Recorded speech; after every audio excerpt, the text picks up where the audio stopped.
Gente, bom dia, todo mundo, todos, todas. Boa segunda-feira aí para vocês. Vamos começar, né? Segunda-feira passada, nós fizemos a nossa avaliação de linguagens. Nós disponibilizamos a avaliação de linguagens segunda-feira passada, certo? Você tinha até terça-feira para fazer, terça-feira, dia 20. Ela foi disponibilizada no dia 19, você tinha até o dia 20 para fazer. Mas mesmo assim, mesmo sendo só até o dia 20, depois do feriado, o feriado foi dia 21, né? Dia 22, depois do feriado, se você não tinha feito ainda a avaliação, eu imagino que você recebeu, eu imagino não, eu vi lá, você recebeu uma cobrançazinha de Alan, né, que foi que ficou designado para cobrar o pessoal do terceiro A, que não tinham feito ainda a avaliação. Ele foi lá e cobrou o pessoal para fazer a avaliação. Eu imagino que vocês que estavam aqui já tinham feito já, né? Na quinta-feira já, né? Vocês já tinham feito. Mas teve essa cobrançazinha aí. Agora, quase todo mundo da turma já fez. Eu não tenho certeza se tem alguém ainda que não fez. Talvez tenha uma pessoa ou outra que não tenha feito. Mas com certeza vocês que estão aqui já fizeram a avaliação, certo? Nós vamos assim, se não fiz, quem não fez, não faz mais também, porque o link não está mais disponível para receber respostas, certo? Então já está travado, não tem como mais você enviar respostas. Eu travei agora há pouco tempo. A prova valia 5 pontos, certo? Nossa prova global vale 5 pontos. Eram 20 questões. Aqui dizia, porque foi eu que fiz isso aqui, desculpa aí pelo erro de digitação, dizia assim, que tinha questões de português, inglês, educação física, redação e arte. Não tinha questão de arte, né? Só no primeiro ano que tem questão de arte. Um pequeno erro meu aqui. Então, eram 20 questões, cada questão vale 0,25. Inclusive, hoje, daqui a pouco, você já pode conferir lá no Aluno Online sua nota de português. Só a nota da prova, por enquanto, certo? Eu vou postar só a nota da prova, por enquanto. Então, você pode conferir lá a sua nota de português. Lembrando, pessoal, eu acho que todo mundo sabe disso, mas é sempre bom lembrar que a nota é dada pela totalidade de acertos da prova, certo? Não é dividido, não. Ah, quantas questões de português você acertou, então você tira tanto. É pela prova toda, certo? Então, as questões, por exemplo, de inglês, de educação física, elas interferem na nota de todas as disciplinas da área, certo? As seis primeiras questões eram questões de português, certo? A gente vai corrigir hoje essas questões. Eu imagino que você lembre mais ou menos o que foi que você marcou aí, quais alternativas que você marcou, a gente vai fazer a correção. Então, até a questão 6 era questão de português. A questão as questões 7 a 10 eram questões de redação, certo? Essas questões de redação, lá na nossa aula de redação, a gente vai fazer a correção, certo? Uma observação, não sei se vocês perceberam, mas a nossa aula de redação ela mudou de dia nesse horário novo. Antes, a nossa aula de redação era na quarta-feira. Agora, a nossa aula de português é na quarta-feira. Redação foi lá para sexta. Era o contrário, certo? A aula de português era na sexta e redação era na quarta. Aí só fez essa troca. Para que essa troca? Para ficar igual com o pessoal da tarde. Porque vocês tinham uma aula de português num dia, o pessoal da tarde em outro. Tinha aula de redação num dia, o pessoal da tarde de outro. Só que eram os mesmos dias. Aí eu pedi que colocasse nos mesmos dias para ficar igualzinho com o pessoal da tarde, porque é melhor para mim, certo? Porque para o meu plano é melhor. A mesma aula que eu dou de manhã, mais ou menos eu dou à tarde, certo? Então fica melhor para mim. Então essas questões de redação aqui, lá na nossa aula de redação, eu faço a correção, certo? Vamos lá para as questões de português, então.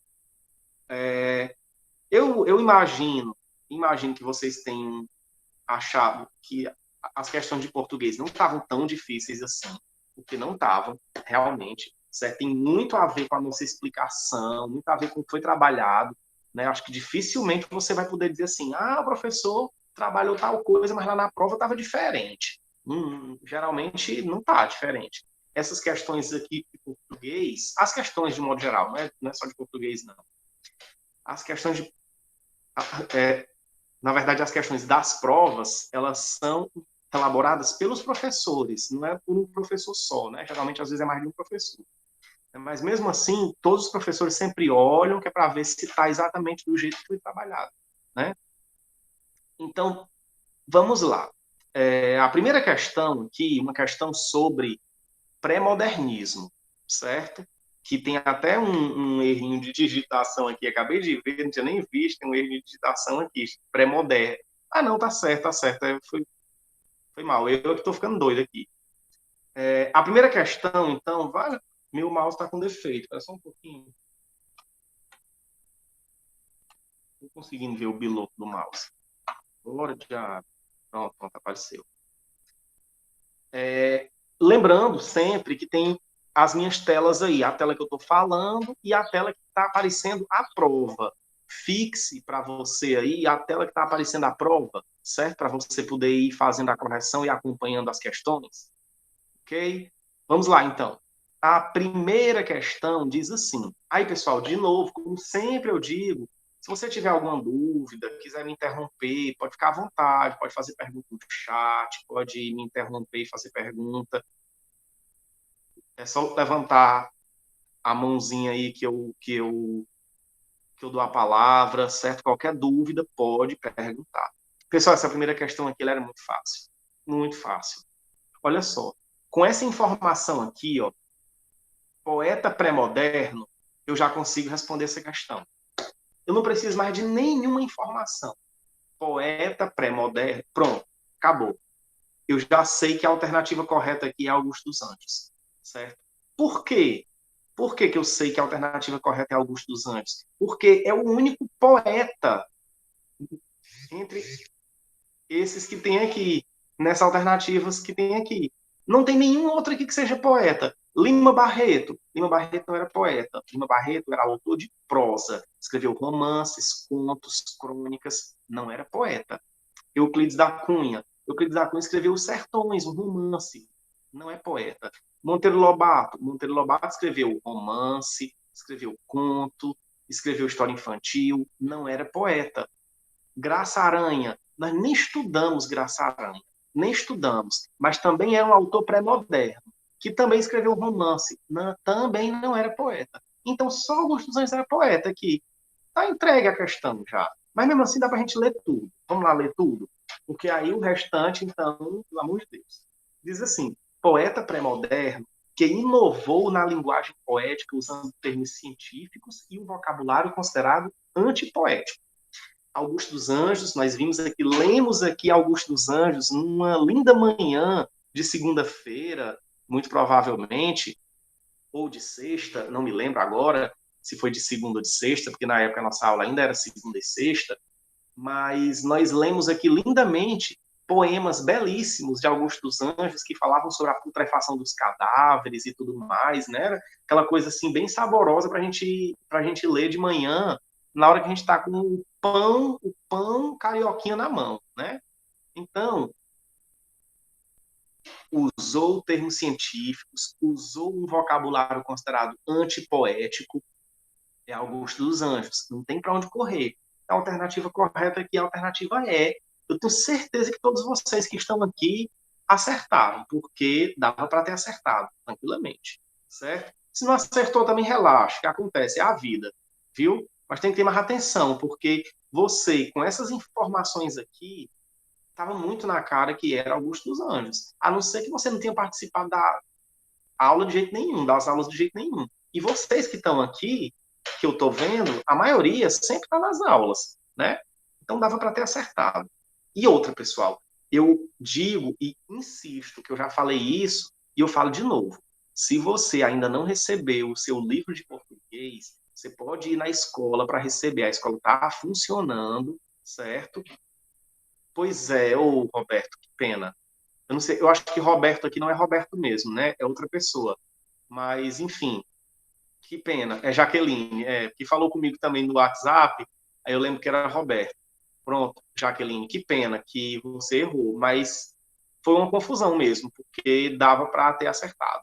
certo? Não era uma questão difícil, não. Mas tudo bem, tudo bem. O importante é que agora você sabe, que é Augusto dos Anjos. Errou, não erra mais, né? Então, se você não recebeu o livro ainda, você pode ir na escola, que a escola está funcionando, para você receber o livro. É muito importante para você ir acompanhando aqui as explicações, para, por exemplo, numa prova dessa, você poder ir lá, dar uma pesquisadazinha. Não tem problema não, pessoal. Pode pegar o celular aqui e vai aqui com o celular fazendo a prova e, ó, folheando o livro aqui. É isso mesmo, não está errado não. Não tem nada errado não, é assim mesmo, certo? Não fico pensando que, não posso, pelo amor de Deus, né? Pelo amor de Deus. Então não tem problema não. Segunda questão, agora sobre o outro autor pré-moderno que nós estudamos. Nós estudamos, assim, nós falamos nas nossas aulas sobre três autores pré-modernos: Augusto dos Anjos, Euclides da Cunha e Lima Barreto. O nosso foco maior acabou sendo Augusto dos Anjos e Lima Barreto, mas a gente falou bastante sobre Euclides da Cunha também. Euclides da Cunha é autor da obra considerada um marco na literatura brasileira, pois inicia um ciclo de renovação chamado de pré-modernismo. Nessa obra, Euclides da Cunha narra a história da Guerra de Canudos e apresenta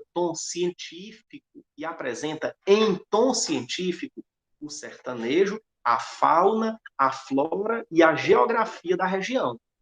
Essa obra é o romance, aí você deveria dizer que romance é esse, de Euclides da Cunha. Aí você pegava seu livrinho lá e abria, e estava lá escrito Os Sertões.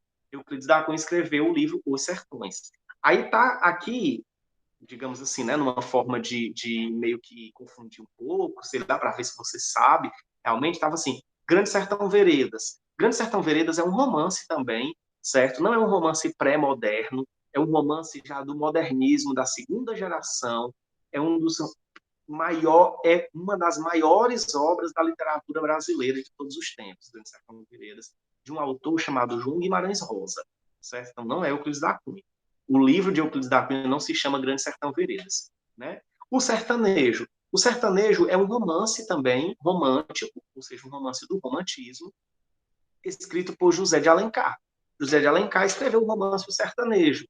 Aí pode ser até que você diga assim, vixe, professor, engraçado, porque o senhor tinha dito lá nas aulas que era a primeira vez que o sertanejo era realmente protagonista de um romance. Aí tem o sertanejo, né, de José de Alencar, do século XIX ainda, lá no romantismo. É verdade, teve o sertanejo de José de Alencar. Só que o José de Alencar, pessoal, é um autor romântico, não é José de Alencar que está aqui, não, com a gente, não, viu? José Rósio, não, que também é José Alencar, o nome dele, viu? Mas não foi ele que escreveu esse livro aqui lá em 1800 e tanto, não, esse aqui não, certo? E nem o avô dele também, nem bisavô, não era parente dele, não. Eu acho, né? José de Alencar escreveu o sertanejo, mas José de Alencar era um autor romântico, certo? O romantismo não retrata a realidade com objetividade, como é que eu posso dizer, como a realidade é realmente. O romantismo, ele retrata a realidade de uma forma idealizada. Então, o sertanejo lá de José de Alencar é idealizado, entendeu? Não é a realidade nua e crua. A primeira vez que o sertanejo, mostrado na sua realidade nua e crua, foi protagonista de um romance, foi com Euclides da Cunha. Realmente, ali sim é o sertanejo de verdade mesmo. É mais de verdade impossível do que o Euclides da Cunha retratou lá. Logicamente, eu estou dizendo assim, mais de verdade impossível dentro da perspectiva de Euclides da Cunha. Lógico, certo? Porque eu não sei qual o nível de leitura que vocês têm, pode ser que alguém tenha um nível de leitura um pouco mais aprofundado e questione a forma como Euclides da Cunha retratou o sertanejo também, de uma forma às vezes meio racista e tudo mais. É verdade, isso aconteceu mesmo. É uma obra que tem ali um componentezinho um pouco, né, que tem um tonzinho racista, sim, certo? Mas era a época, certo? Tem isso também. A alternativa C, Os Sertões, que é a alternativa correta, né? Euclides da Cunha escreveu Os Sertões. Triste Fim de Policarpo Quaresma. Triste Fim de Policarpo Quaresma, a gente até falou sobre esse livro, mas ele não é de Euclides da Cunha. Ele é um livro de Lima Barreto, um romance de Lima Barreto, que nós comentamos aqui, falamos, até fizemos um pequeno resumo também sobre Triste Fim de Policarpo Quaresma. E Canaã. Canaã, pessoal, vocês não estudaram, mas é também um romance pré-moderno. É um romance desse Graça Aranha aqui.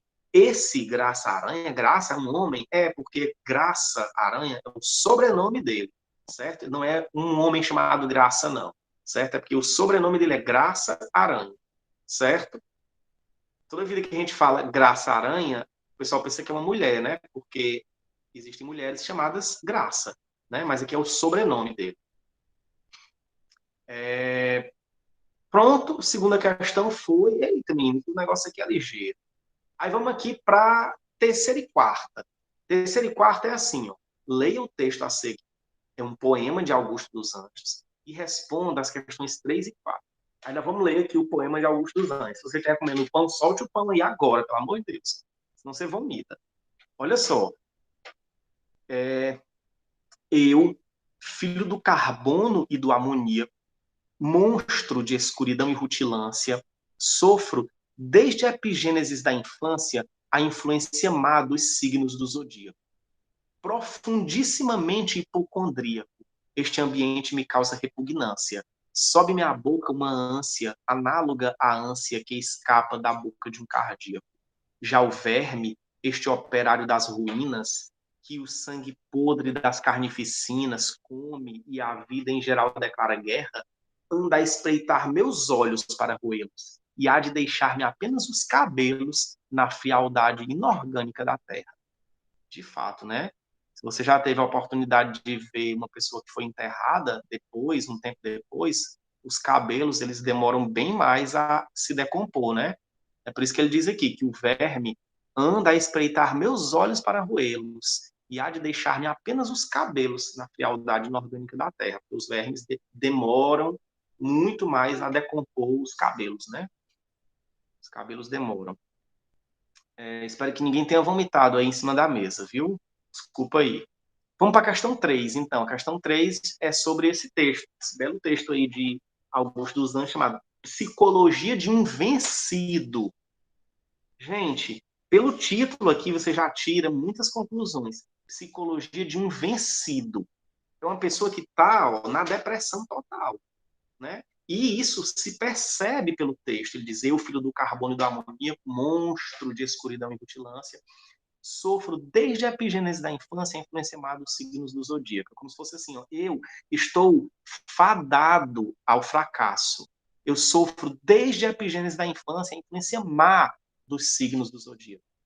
Né? Então, alguém determinado a sofrer, determinado ao fracasso, realmente. Graças a Deus, Samila, que você já comeu seu pão. Ainda bem, porque senão, pelo amor de Deus, né? Aí, além disso, ele é o quê? Profundissimamente hipocondríaco. Pessoal, a palavra hipocondríaco, ela tem dois significados, certo? Existe o hipocondríaco, que é aquela pessoa que acha que está doente, certo? Ela é chamada de hipocondríaco, né? A hipocondria é uma doença, inclusive, né? Uma doença, digamos assim, psicológica, né? Que é aquela pessoa que acha que está doente o tempo inteiro, e quer tomar remédio, aquela pessoa que é muito preocupada com a saúde, muito extremamente preocupada com a saúde. E mais ainda do que com a saúde, com as doenças, né? Com medo de que, meu Deus, eu estou com Covid. Eu sei que agora é comum a gente dar uma fungadinha, dar uma tossezinha, dar dois espirros, aí, vale minha senhora, será que eu estou com Covid? É até relativamente comum. Mas o hipocondríaco é aquela pessoa que é doentia. Hipocondríaco tem esse significado. Só que hipocondríaco também tem outro significado, que é extremamente triste, muito triste. Aquela pessoa muito depressiva é também chamada de hipocondríaco, certo? Então, olha só, seja que sentido for, é um sentido negativo que ele coloca aqui, né? Mas, no caso aqui, é a história da tristeza mesmo. Isso, exatamente. Você fica doente por medo de estar doente. Isso é a hipocondria. É você fica doente por ter tanto medo de ficar doente. Aquela pessoa que é como se fosse assim, ela vê alguém doente e vê a pessoa dizer que está sentindo isso e isso, ela começa a dizer, vixe, eu acho que eu estou sentindo a mesma coisa, eu devo estar doente disso também. Isso é a pessoa hipocondríaca, né? Então, isso é muito comum. A pessoa diz assim, a pessoa ali está com dor de cabeça, com isso, com não sei o que, e está com tal doença. Aí você, vixe, será que eu estou também? Porque eu estou sentindo mais ou menos a mesma coisa. É a pessoa hipocondríaca, certo? Só que hipocondríaco aqui, que Augusto dos Anjos usa, é nesse sentido de triste mesmo, de muito triste. Então, profundissimamente hipocondríaco. Este ambiente, né, o mundo, me causa repugnância. Sobe minha boca uma ânsia, análoga à ânsia que escapa da boca de um cardíaco. Né? Ou seja, a pessoa sente uma ânsia semelhante à ânsia que uma pessoa doente do coração sente.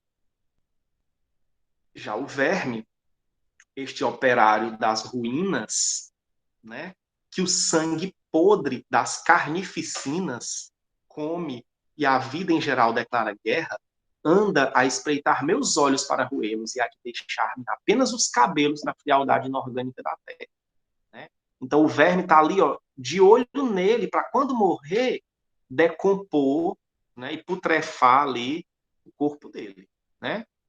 Vamos lá para a questão 3, então. Olha só, diz assim, no texto, o eu lírico apresenta-se como? Pessoal, eu acho que todo mundo sabe, todo mundo está aqui, principalmente nessa aula. Mas é uma coisa meio que geral. O que é eu lírico? Eu lírico é essa voz, digamos assim, que fala no poema. Por que a gente não diz o poeta? Porque não é o poeta que está falando ali, certo? Não é necessariamente ali a visão do poeta sobre as coisas. Ali é um personagem, é meio que um personagem que ele cria, certo? Augusto dos Anjos era realmente essa figura que provavelmente tivesse muita coisa disso, mas não necessariamente o poeta é isso. Por isso que a gente chama de eu lírico. Um poeta romântico, amor de apaixonado, não sei o quê, não necessariamente ele está apaixonado naquele momento quando ele escreve. Marília Mendonça cantando a sua sofrência lá também. Não necessariamente a pessoa está sentindo aquilo na hora. Marília Mendonça leva chifre, passa chifre, leva chifre, o negócio é chifre para lá e para cá, né? Então, não necessariamente a vida da pessoa é repleta de chifre daquele jeito, né? Então, ali é o que a gente chama de eu lírico. É uma personagem, é uma personagem criada ali, né? Então, no texto, o eu lírico apresenta-se como alguém muito otimista com sua condição na vida, uma pessoa profundissimamente hipocondríaca não pode ser alguém muito otimista. Então, tchau. Esperançoso. Alguém profundissimamente hipocondríaco não se mostra esperançoso. Esse verso aqui, gente, profundissimamente hipocondríaco, e o outro, este ambiente me causa repugnância, já mata a charada, né? Vamos combinar. Já mata a charada. Feliz com sua condição espiritual, não parece. Pessimista com a condição humana, exatamente. O eu lírico aqui se mostra pessimista com a condição humana. Desculpa, eu tô aqui de costas, eu estou botando o computador para carregar. Viu? Pessimista com a condição humana. Alegre, pois Deus está ao seu lado. Isso aqui é quase uma brincadeira, né? Alegre porque Deus está ao seu lado. O verme, este operário das ruínas, que o sangue podre das carnificinas come a vida em geral declara guerra. Onde é que tem Deus aqui? Anda a espreitar meus olhos para roê-los e a deixar-me apenas os cabelos na frialdade orgânica da terra. Cadê Deus aqui, né? Nessa história. Então, e cadê a alegria também, né? Principalmente, mais ainda. Quarta questão, então. Vamos aqui para a quarta questão. Também sobre o texto de Augusto dos Anjos, a quarta questão. Aí a quarta questão diz assim: de acordo com o texto, o que ocorre com as pessoas após a morte? O que ocorre com as pessoas após a morte? Olha só, o texto diz, a gente pode falar assim, o texto diz o que acontece com as pessoas após a morte nesses dois últimos versos, nesses dois últimos versos, não, nessas duas últimas estrofes aqui, nesses 6 últimos versos. Então, nessas duas últimas estrofes, o texto diz o que acontece com as pessoas quando elas morrem.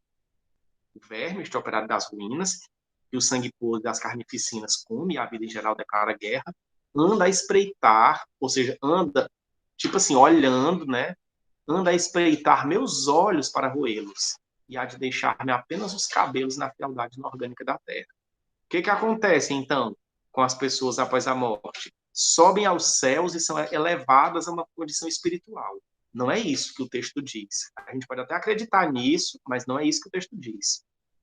Como toda forma de vida, são decompostas pelos vermes. Essa é a alternativa correta, certo? O texto diz que, como toda forma de vida, as pessoas são decompostas pelos vermes, né? Não dá espreitar meus olhos para roê-los.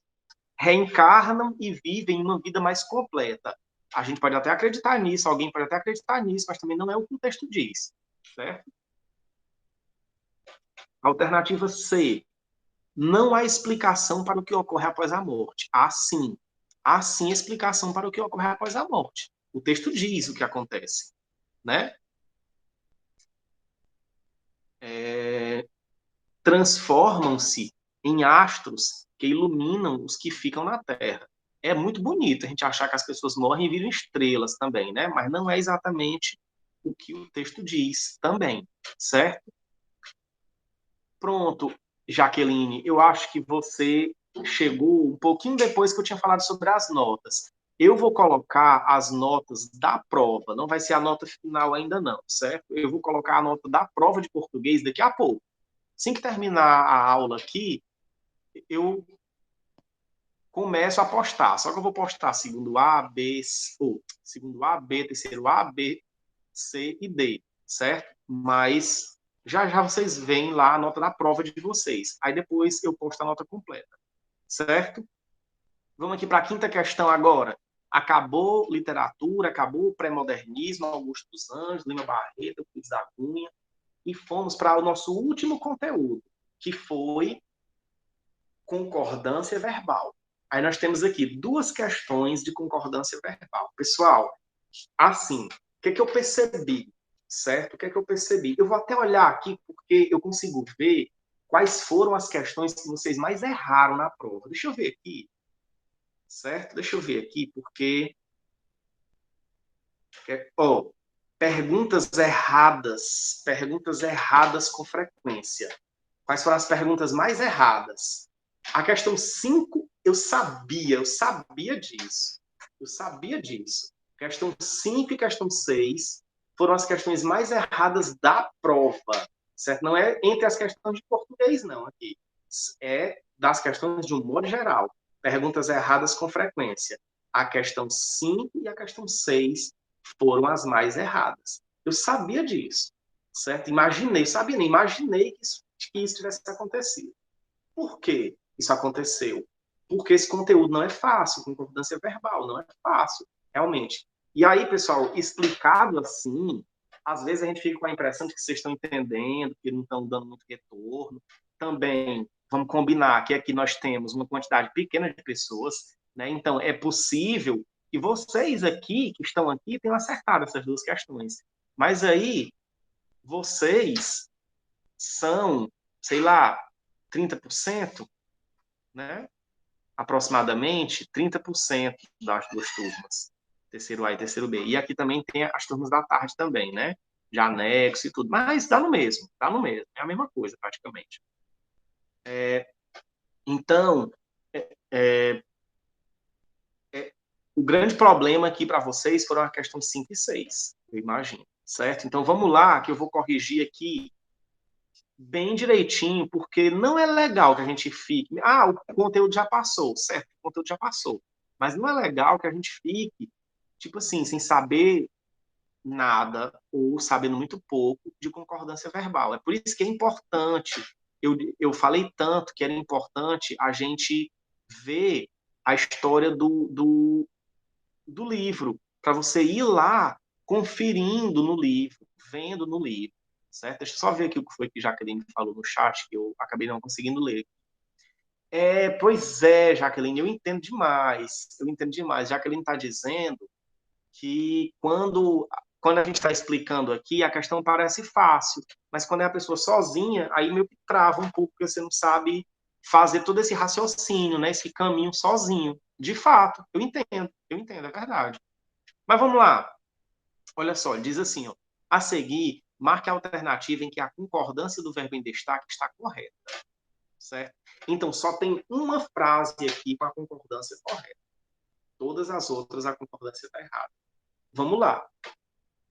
A maioria das crianças vai para a escola após os 4 anos de idade. Essa concordância aqui está correta? Vamos lá ver. O verbo é vai, certo? O sujeito, quem é que vai? A maioria das crianças, certo? Esse é o sujeito, a maioria das crianças. Nós vimos que quando o sujeito é formado por expressões como a maioria de, parte de, a maior parte de, etc., tem duas formas de a gente fazer a concordância. A primeira coisa que a gente vai ver é a seguinte. Depois dessa expressão aqui, tem uma palavra. Essa palavra vem no plural, essa palavra aqui está no plural. Se ela não tivesse no plural, a gente tinha que fazer a concordância obrigatoriamente no singular, certo? Se fosse, por exemplo, a maioria da turma, aí a palavra era no singular, então o verbo obrigatoriamente tinha que estar no singular. Aqui não.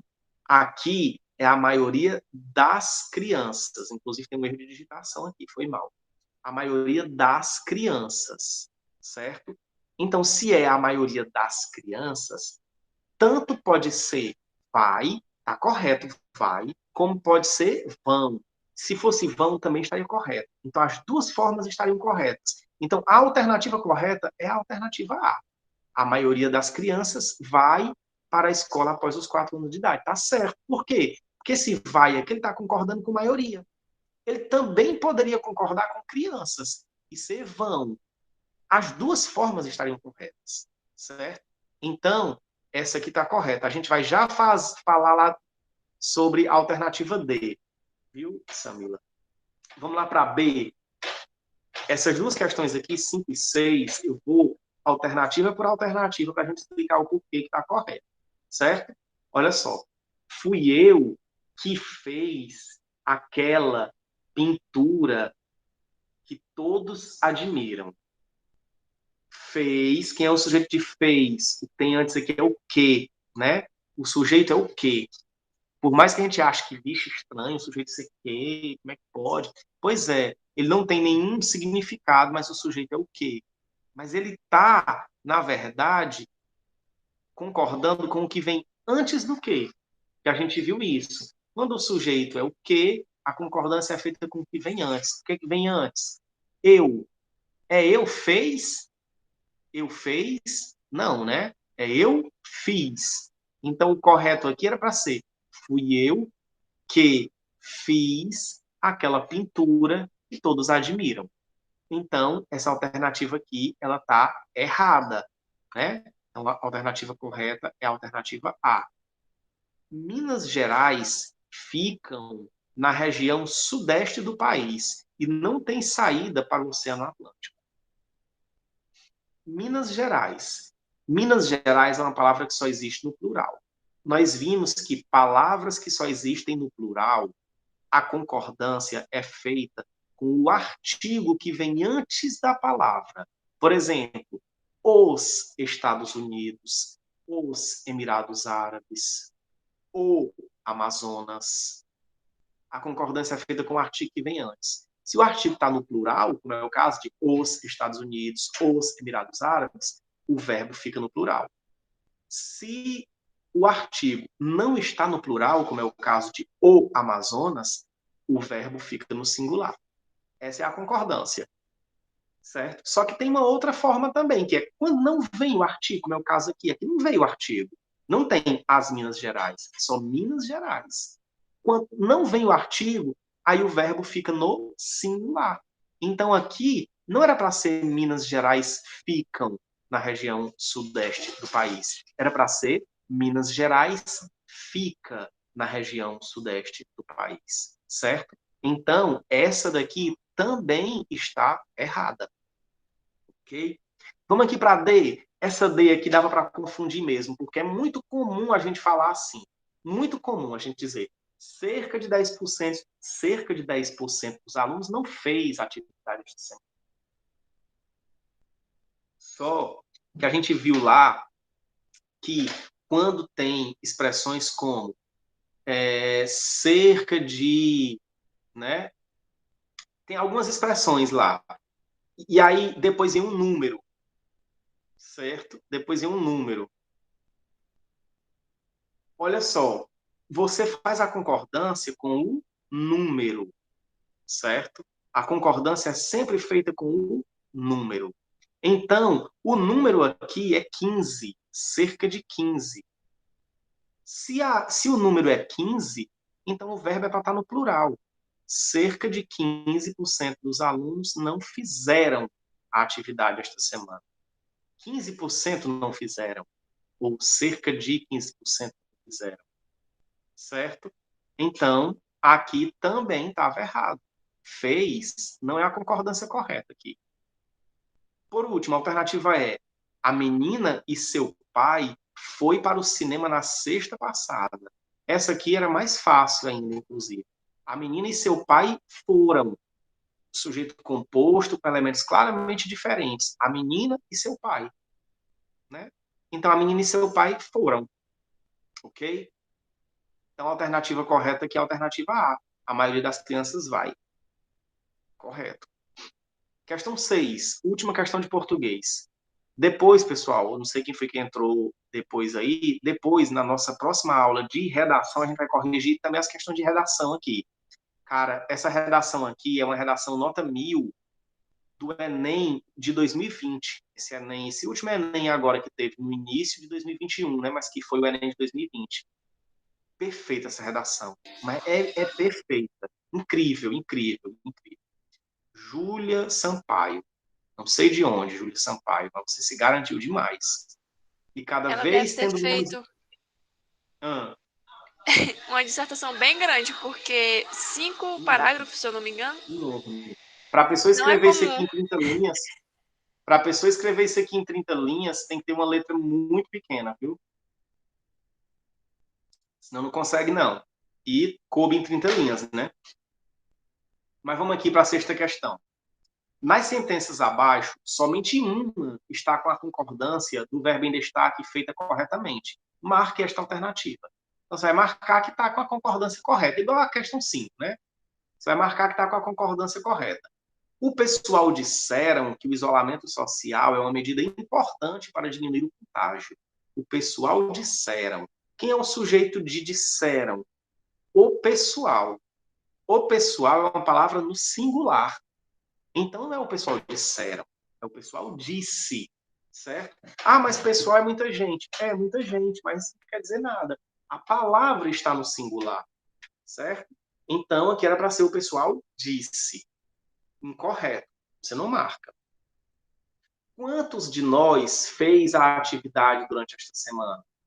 Mais uma vez, uma questão que pode pegar, uma alternativa que pode pegar, porque é muito comum a gente dizer isso.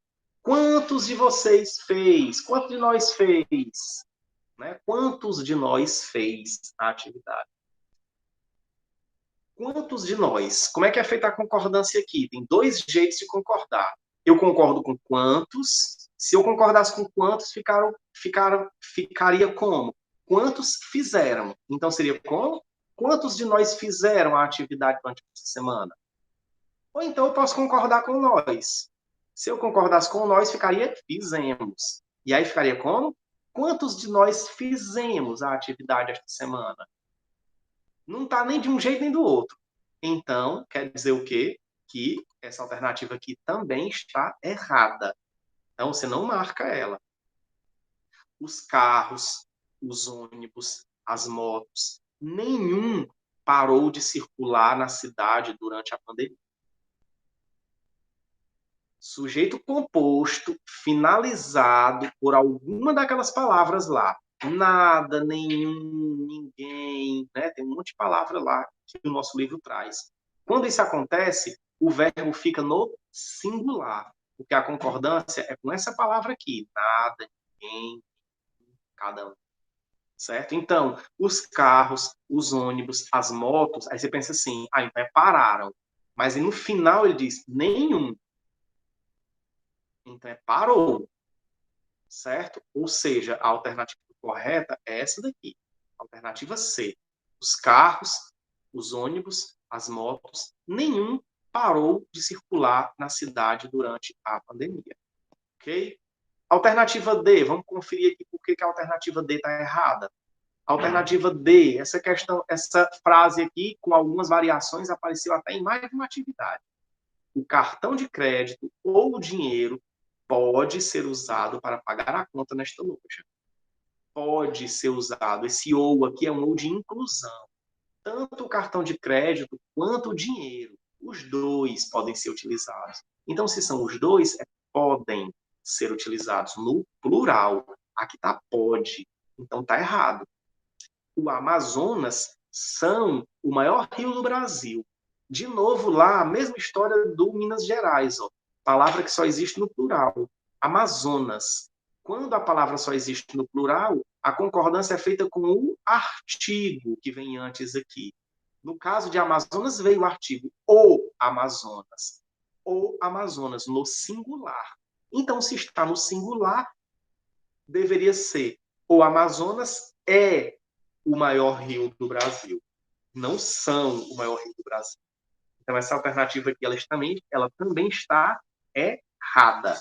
Ou seja, a alternativa correta é a alternativa C. E aí, essa daqui não foi nem a questão mais errada, né? A questão mais errada foi a 5. Mas depois da 5, foi a 6. A questão mais errada, certo? Espero que todos vocês aí tenham acertado o máximo possível, certo?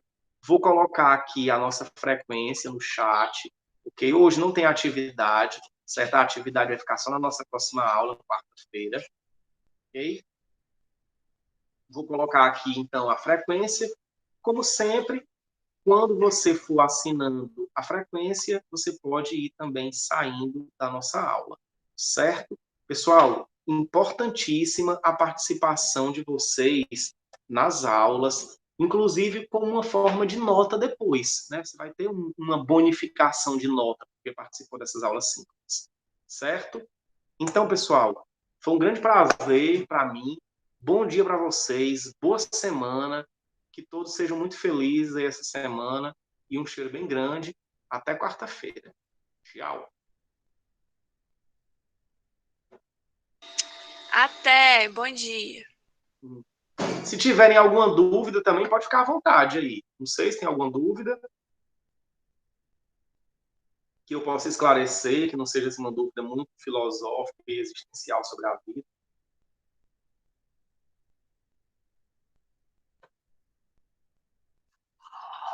Tchau.